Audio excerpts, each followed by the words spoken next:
মিয়া গীতক লৈ এক বিতৰ্ক চলিছিলে এইবাৰ মিয়াৰ পোষ্টাৰিং আৰম্ভ হৈছে চাওক ৰাতিপুৱা বিজনীত চিৰাং জিলাত এনেকুৱা ঘটনাৰ আমি খবৰ পাইছোঁ পুলিচে ব্যৱস্থা ল'ব অনলাইন ফ্ৰড বহুত বাঢ়িছে ষ্টক মাৰ্কেটত বিনিয়োগৰ নামত যিসকলে টকা পইচা লৈছে মই সাধাৰণ ৰাইজক জনাব খোজোঁ যে এনেকুৱা কোনো ব্যৱস্থা নাই আৰু নটাৰী পাব্লিক কৰি যি বোলে আমি ইমান % সুদ দিম এনেকুৱা এই ধৰণৰ ঘটনা একেবাৰে প্ৰবঞ্চকৰ কাম ফাঁকিবাজি কাম যিসকলে ধন বিনিয়োগ কৰিছে তেওঁলোকে নতুনকৈ বিনিয়োগ কৰা বন্ধ কৰিব লাগে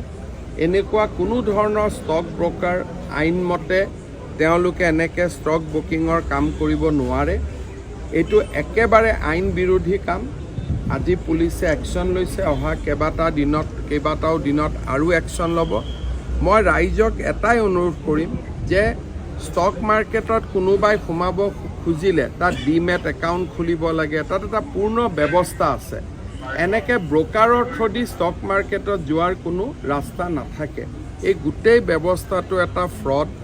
আৰু এটা প্ৰবঞ্চনা ইয়াৰ পৰা সাধাৰণ ৰাইজ আঁতৰি থাকিব লাগে নহ'লে এনেই বহুত টকা ৰাইজৰ ওলাই যাব অসমৰ বাহিৰৰ বা ভাৰতবৰ্ষৰ বাহিৰৰ বহু চাওক এই গোটেই এপবিলাকৰ পৰা আমি দূৰত থাকিব লাগে আৰু এই এপবিলাকৰ লগত যদি আমি পৰোঁ টকা পইচা যাব কোনোতো গেৰেণ্টি নাই যে ইয়াত আমি ঘূৰাই টকা পাম প্ৰথম কেইদিনমান টকা ঘূৰাই দিয়ে তাৰপিছত নিদিয়া হৈ যায় সেইকাৰণে ইমান কষ্ট উপাৰ্জিত ধন এইবিলাকত ব্যৱহাৰ নকৰাই ভাল চাওক এতিয়া পুলিচে আনুষ্ঠানিকভাৱে কেছ লৈছে যিহেতু পুলিচে কেছ লৈছে আজিও এৰেষ্ট হৈছে আৰু অহা কিছুমান দিনত এনেকুৱা এৰেষ্ট হৈ থাকিব আৰু আমি এই গোটেই চক্ৰটো অসমত আমি ভাঙি দিয়াৰ বাবে চেষ্টা কৰিম ছাৰ